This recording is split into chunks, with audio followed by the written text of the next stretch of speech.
আলহামদুলিল্লাহ সুম্মা আলহামদুলিল্লাহ। ভিডিওটিতে যারা ক্লিক করেছেন আনন্দে আবার ভিডিও না দেখে চলে যায়েন না। আমার কথাগুলো একটু শুনেন। অনেক নাটকীয়তা হয়েছে।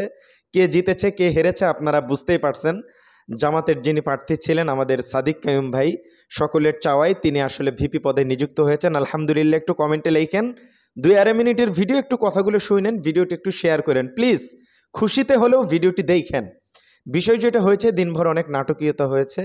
ছাত্রদলের যিনি প্রার্থী ছিলেন তিনিও অনেক বেশি পপুলার এবং শিক্ষক মানুষ, অনেক ভাই তাকে ভালোবাসে মহব্বত করে, কিন্তু আল্লাহ পাক রব্বুল আলমিনের চাওয়া ছিল যে সাদিক কাইয়ুম ভাই জিতবে।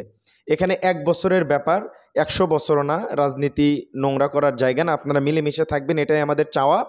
এবং আপনারা সকলে হয়তো খুশি হয়েছেন যে সাদিক কাইয়ুম ভাই জিতেছে। এখন জামাতের জন্য এটা একটা বড় সুযোগ। তারা আসলে কিভাবে এই সুযোগটাকে কাজে লাগায় জনমানুষের জন্য, ছাত্রদের জন্য, সামনের নির্বাচনকে কেন্দ্র করে এটা একটা বড় ট্রাম্প কার্ড হতে পারে জামাতের জন্য।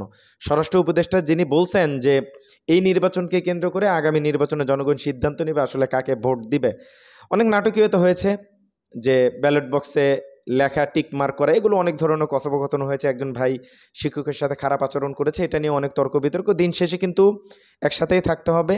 এটা বেশি দিন থাকবে না, 1 বছরের জন্য। আমরা সকলেই মেনে নেব। আবিদ ভাইকে বলবো বা যারা বিএনপির আছেন তাদেরকে সকলের কাছে অনুরোধ থাকবে যে আপনারা এলোমেলো বিশৃঙ্খলা না করে এটাকে উদযাপন করেন। সামনে ইনশাল্লাহ আপনাদের সুযোগ আসবে, জনগণ আপনাকে, ছাত্ররা আপনাদেরকে নির্বাচিত করবে। এটা হেরে যাওয়া না, এটা মাত্র শুরু। ইনশাআল্লাহ আপনারা সাদিক কাইয়ুম ভাইকে সাপোর্ট করবেন, কোনো ধরনের বিশৃঙ্খলা তৈরি করবেন না। আমি একটা ছন্দ লিখছিলাম, একটু আপনাদেরকে শোনাতে চাই যে ডাকসুর নির্বাচন নিয়ে বয়ে গেছে অনেক উত্তেজনার ঝড়। সাদিক কাইয়ুম হেরে যাবে বলেছিল কিছু গুপ্তচর। বিএনপির যে জনপ্রিয়তা কাজে লাগবে কি এবার ভাই? ফলাফল জানি না কি হবে, কিন্তু মিষ্টি আমার চাই। ছাত্রদের প্রতিনিধিত্ব যেই করুক না কেন, দাবি হবে একটাই, শিক্ষা প্রতিষ্ঠানে রাজনীতি নহে, পড়ার পরিবেশ চাই। যেই ভিপি হন কোনো সমস্যা নেই, যে ভিপি না হলেন সমস্যা নেই। আবিদ ভাই আপনি ছাত্রদের জন্য কাজ করবেন, ভিপি না হয়েছেন তো কি হয়েছে? এই জন্য আপনার কাছে অনুরোধ, বা আপনাদের দুজনের কাছে অনুরোধ, বিএনপি জামাত সকলের কাছে অনুরোধ, মিলেমিশে কাজ করবেন। ইনশাআল্লাহ আগামী বাংলাদেশ বিনির্মাণে আমরা একটা রোড ম্যাপ তৈরি করতে চাই। দেখি জামাত শিবির আসলে তাদের হাতে পাওয়ার আসে না, এইবার আসছে, আসলে তারা কি করে। বিরিয়ানি শাহেদ আলম সহ অনেক ধরনের কথাবার্তা হয়েছে, অনেক ধরনের তর্ক বিতর্ক হয়েছে, এগুলো করে আসলে লাভ নাই। বিএনপি অবশ্যই জাতীয়তাবাদী দল, অনেক বড় দল, ছাত্র দল অনেক বড় দল। আপনাদের জনগণের সাথে কানেকশন তৈরি করেন।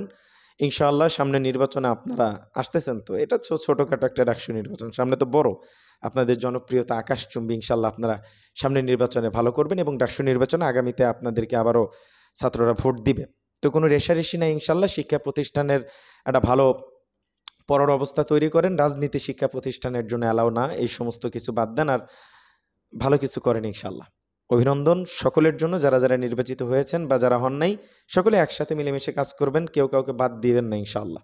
ওই যে কেউ কাউকে ছেড়ে যায়েন না। জামাত ইসলামের ভাইদেরকে বলবো, যারা নির্বাচিত হয়েছেন আবিদ ভাইকে ছেড়ে যায়েন না। আবিদ ভাইয়ের প্যানেল সহ আরও যারা বিভিন্ন প্যানেলে ছিল তাদের সাথে পরামর্শ করেই যে কোনো কর্মকাণ্ড করবেন ইনশাআল্লাহ। আজকের ভিডিও পর্যন্তই। বাংলাদেশের মানুষের আকাঙ্ক্ষা হয়তো পূরণ হয়েছে। ফেসবুকে জামাত নিয়ে অনেক ধরনের পোস্ট। তো যাই হোক, আপনি খুশি হয়েছেন কিনা একটু কমেন্ট করে জানান। ভালো থাকবেন, সুস্থ থাকবেন। আসসালামু আলাইকুম রহমতুল্লাহি অবরাকাতুহু।